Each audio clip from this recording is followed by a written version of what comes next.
la familia es lo que cuenta. Yo creo que todos escondemos secretos. Hablar de Dios en cualquier sitio. Envejecer puede ser algo hermoso. La felicidad consiste en ilusión.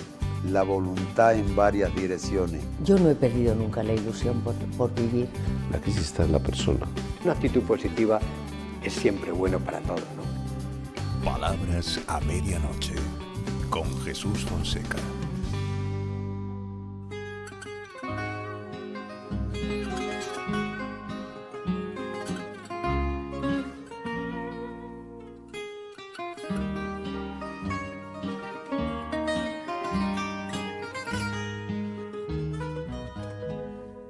Não queiras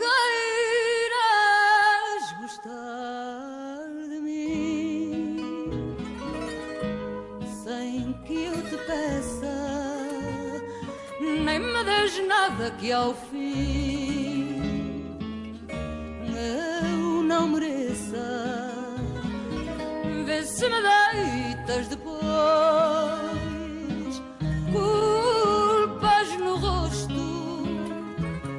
Isto é sincero, porque não quero dar-te um desgosto de quem eu gosto.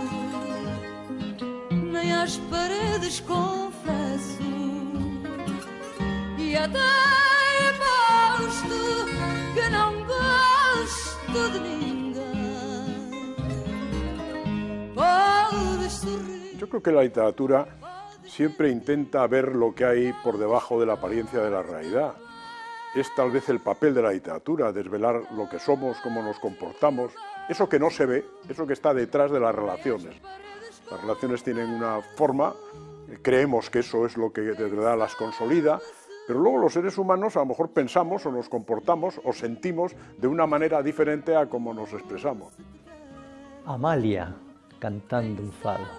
Nem as paredes confeso. Ni a las paredes se lo dijo. Ni las paredes lo saben. Los secretos de la vida. Pero José María Merino, nuestro invitado de hoy, un nombre imprescindible de las letras contemporáneas, que sabe mucho de eso, de pasiones ocultas, de los entresijos del vivir, y que lo cuenta en sus cuentos, hoy nos va a desvelar esas cosas que no se saben, esa trama oculta, el juego de las apariencias, los grandes disimulos. La vida está hecha de todo eso, ¿verdad, José María? Yo creo que esa es la historia de la humanidad. No sé si decir desdichadamente, porque a lo mejor hay disimulos buenos, pero seguramente la mayoría pueden ser muy perjudiciales. Muchas veces pasan cosas que se deben a que las apariencias no respondían a lo que realmente estaba detrás, a lo que estaba sucediendo. Las grandes crisis económicas, por ejemplo. Bueno, pues esa trama oculta yo creo que da mucho juego para la escritura. Las envidias y los odios celosamente guardados y ocultos, pero que están allí. Efectivamente, y que un día a lo mejor no pasa nada, a lo mejor siguen ocultos y siguen manteniéndose inertes, pero un día estallan y puede suceder un drama. Dices tú aquí en la introducción a este libro tuyo, que recoge cuentos y relatos, dices que este libro es un arca de Noé. Me ha gustado eso de un arca de Noé. Bastante adecuado para mí frente al diluvio de tenebrosas expectativas que estamos viviendo en tantos aspectos. Me ha asustado. Bueno, es que yo creo que ciertamente la que está cayendo, como diría un castizo, es terrible en todos los órdenes. En el orden económico, en el orden social, incluso en el mundo está habiendo problemas internacionales, en fin, que son como el embrión de algo, esperemos que no crezca.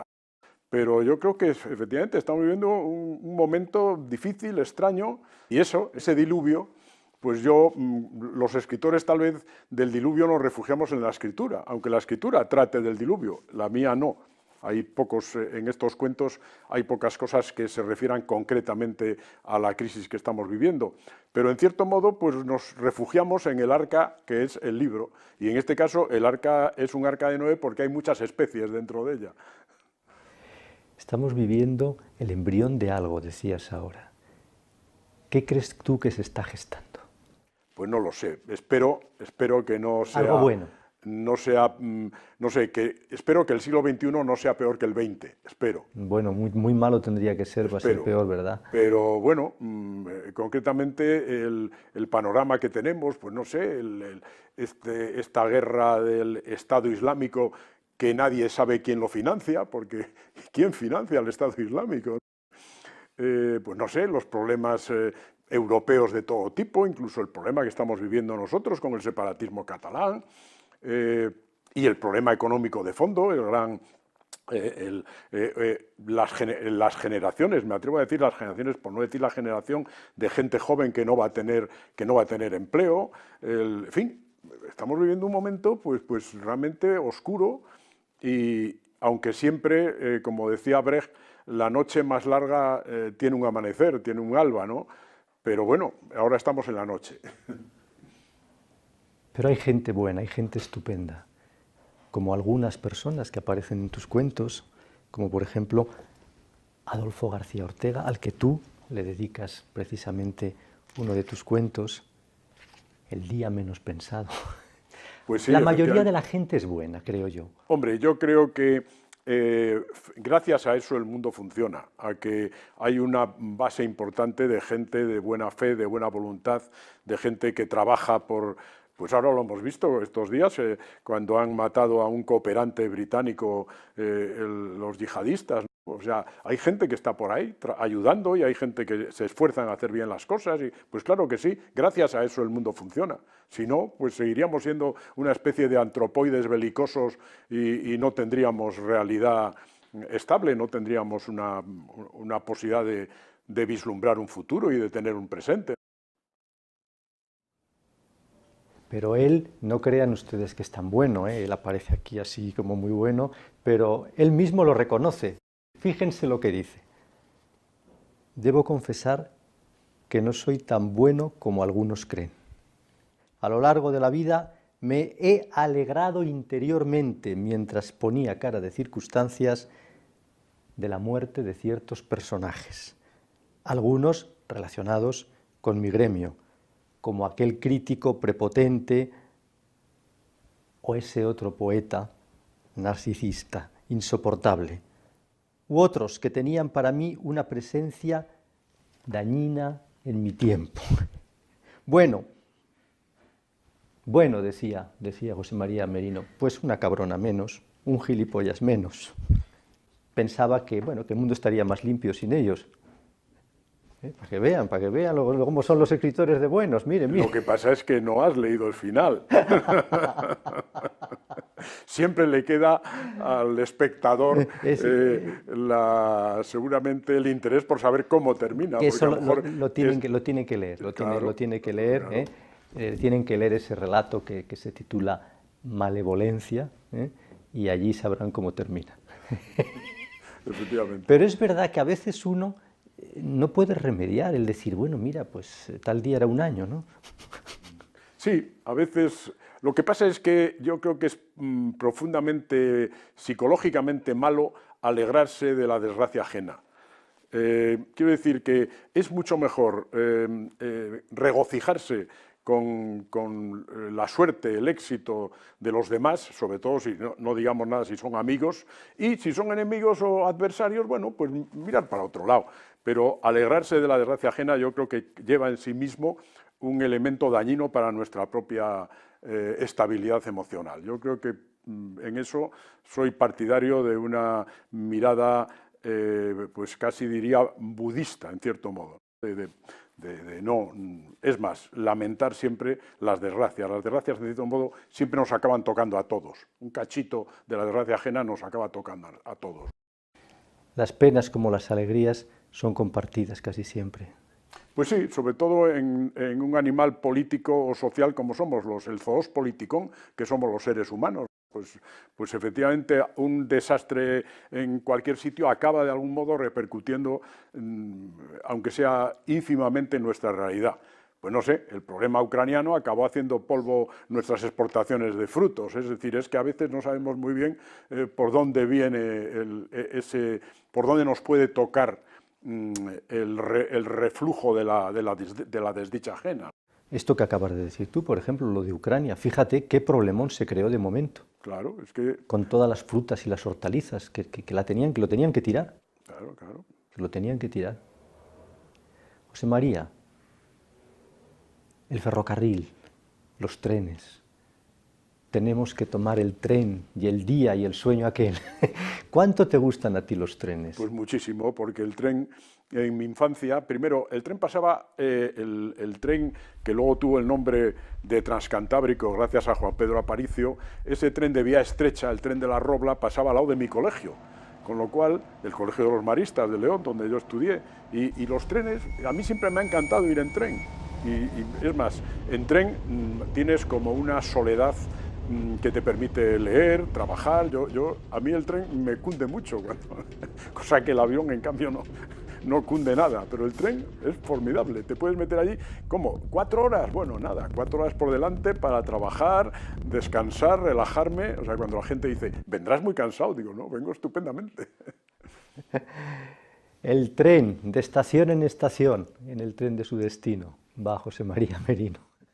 Sí, hay algún cuento sobre el tren en la trama oculta, que también es un cuento con una trama oculta, efectivamente. Como todo lo que aparece allí tiene siempre un trasfondo y hay allí unos tejemanejes, pero están también las grietas del vivir, el cómo la vida se va haciendo poco a poco, cómo va surgiendo y cómo puede cambiar todo en un momento, cómo en un momento puede suceder lo que lo transforme todo. Pues sí, ciertamente. Los límites entre el sueño y la realidad. ¿Cómo es eso? Bueno, yo me considero hijo de una cultura que lo ha olvidado totalmente, es una pena, que tiene como uno de sus mitos la vida como sueño. Eso proviene de China, pasa a través de Persia, pasa a través de los árabes, de las 1001 noches, pero cristaliza en España, y la gran pieza sobre la vida como sueño la hace Calderón. Antes la han hecho otros, la ha hecho Abul Hassan, la ha hecho, en fin. Y eso es un tema de nuestra historia. Yo incluso pienso que los españoles no nos damos cuenta de que vivimos una especie de vida como sueño, aunque creamos que somos tan realistas, etc. Y yo creo que vivimos ahora un tiempo en el cual hemos olvidado lo de soñar. Hasta hace muy poco los sueños eran premonitorios, todas las religiones tienen una relación con los sueños, pero nosotros vivimos una realidad donde ya no soñamos. Yo creo que el sueño forma parte importante de lo que somos. Las mejores cosas, y algunas muy malas, que hemos hecho los seres humanos, las hemos hecho desde esa esperanza del soñar. Y para mí el sueño está en la realidad, o sea, el sueño y la realidad forman algo que está muy imbricado, y que además yo, como digo, desde el punto de vista cultural, creo que los españoles, una de nuestras grandes piezas de la imaginación española es la vida como sueño. Ya lo han oído, que la vida es sueño y los sueños son.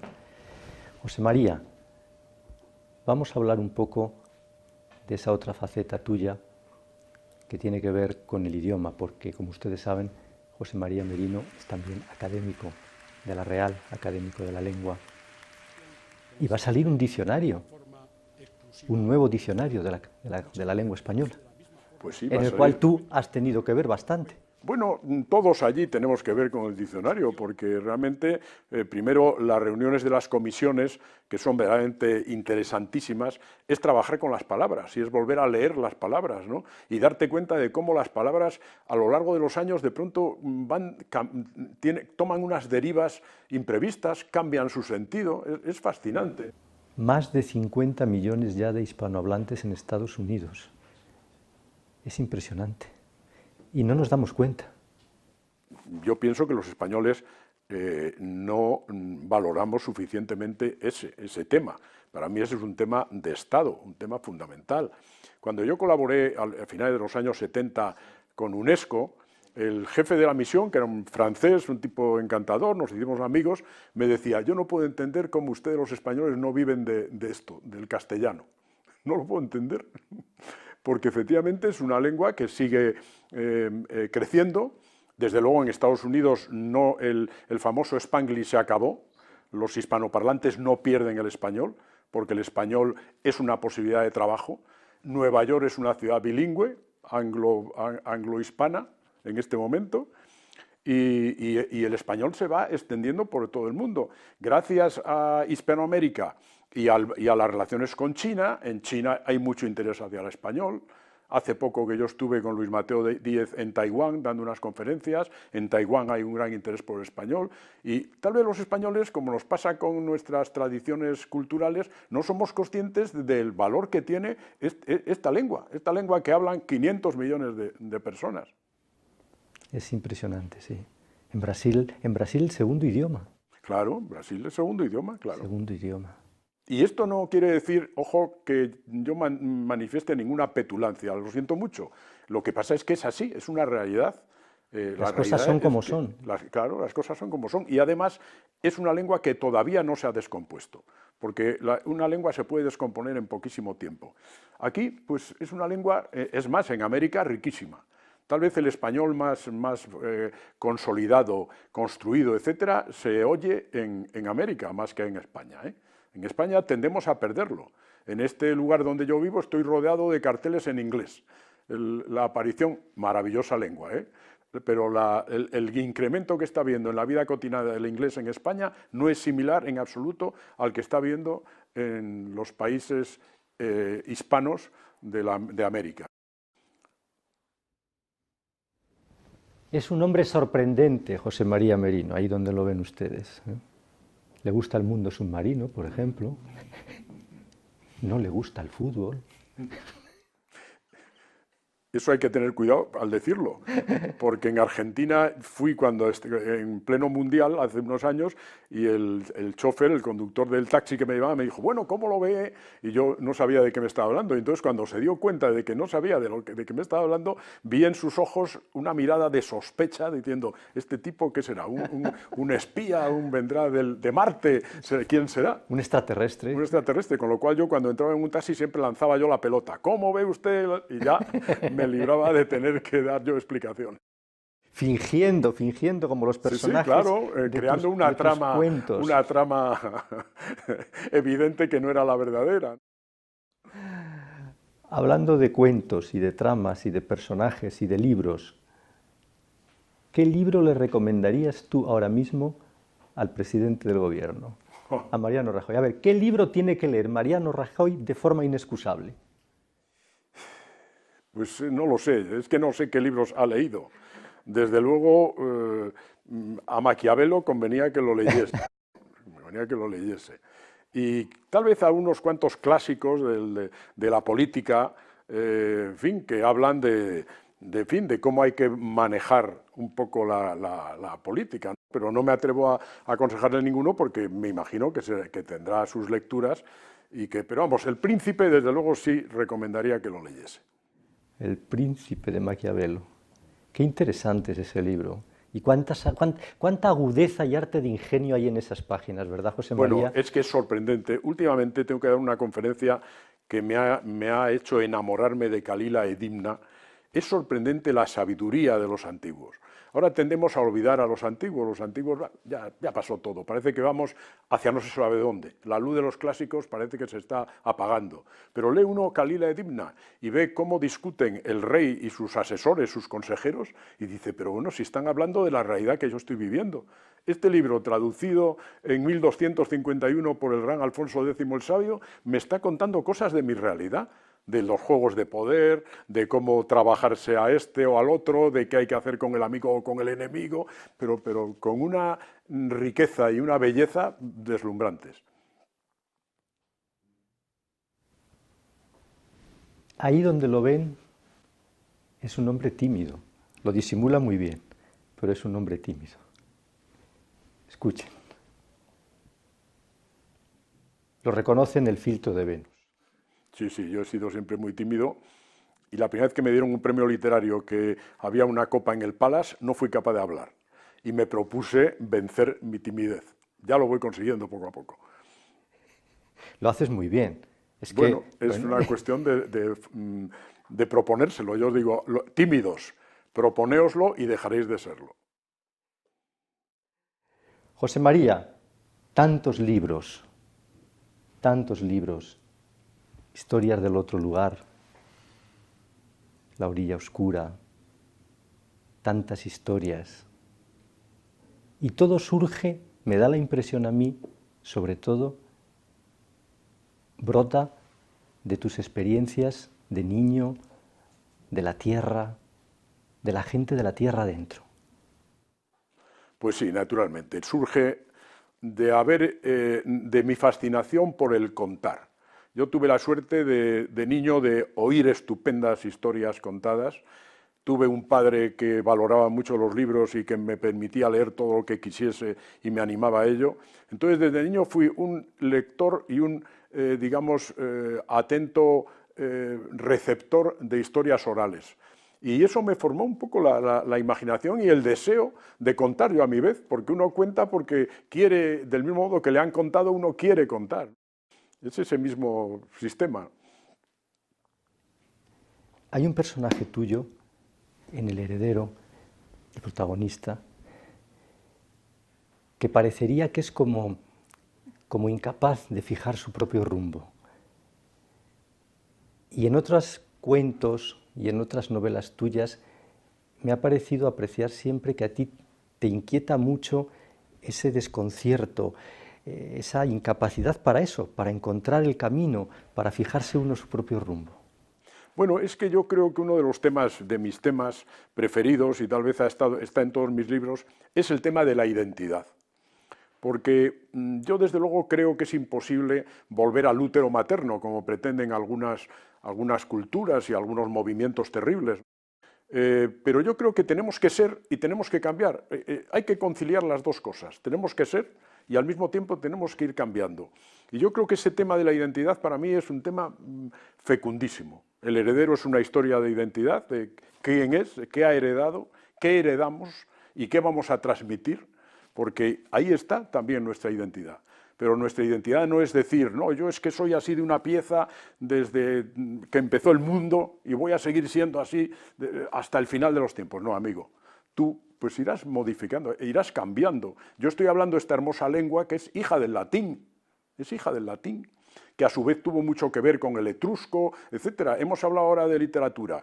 Lo grande de la literatura española, porque yo creo que la literatura española tiene una tradición maravillosa que los españoles muchas veces no conocemos, pero lo grande de la literatura española es que viene de que fuimos aquí una especie de crisol donde se mezclaron muchas influencias y gracias a eso surge el Quijote.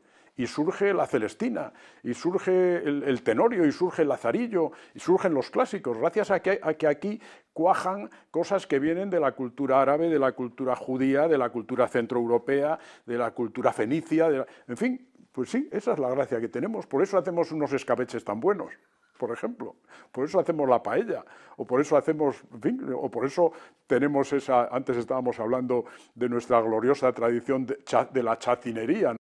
Bueno, tenemos la suerte de ser un pueblo que se ha hecho con muchas mezclas a lo largo de muchos siglos y esa identidad también está en cambio sucesivo. Por eso esas identidades que dicen yo soy así de una pieza, pues no lo puedo entender.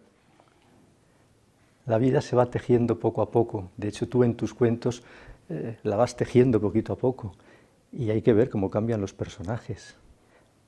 No se te van nunca de las manos, porque a veces da la sensación cuando estás leyendo y dices, pero bueno, pero ¿qué va a pasar aquí?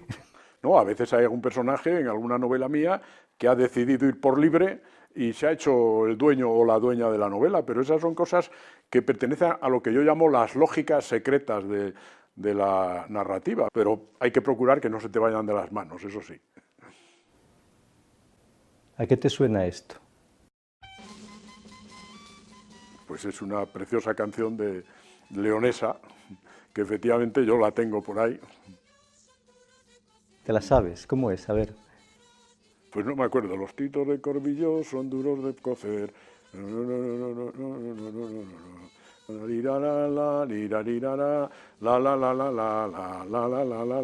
Mira que te llevo en mi corazón. Bueno, no me acuerdo, pero me la he sabido. José María Merino, un nombre imprescindible de las letras, como les decía al principio, con sus narraciones, con sus cuentos, cuentos que levantan la vida y que además están cercanos porque acompañan y es todo tan humano, tan frágil muchas veces. ¿Cuánta fragilidad hay también en tu escritura? Porque todo es muy frágil. No hay nada que resista el tiempo. Y esa fragilidad está en nuestra naturaleza. Y lógicamente tiene que estar también en lo que contamos, lógicamente. Bueno, pues nos vamos a marchar y lo vamos a hacer escuchando esa canción de los Titos de Corbillo que seguro te gusta oírla una vez más y te lleva a tu tierra, a León. Los escritores leoneses lleváis a León muy arraigado en vosotros. Sí, es que hubo un meteorito que cayó en el río Curueño y emite unas ondas que nos tienen muy relacionados con nuestra patria chica, pero eso no quiere decir que no seamos universales, o sea, y que no nos sintamos unidos fraternalmente al resto del mundo. O sea, decir que uno es de su tierra y además del universo. Bueno, en lo universal está en lo local muchas veces. Sí. Los Titos de Corbillo. Con esa canción nos vamos. José María, muchas gracias por recibirnos en tu casa y, bueno, por desvelarnos esta trama oculta. Muchas gracias a vosotros y muchas gracias a ti por decirme esas cosas que me han subido la moral. O sea, tengo el superego, no sé por dónde lo tengo. Muchísimas gracias, José María. Y a ustedes, muchas gracias por estar una vez más ahí, juntos, compartiendo estos ratos. Hasta pronto, que tengan una feliz semana.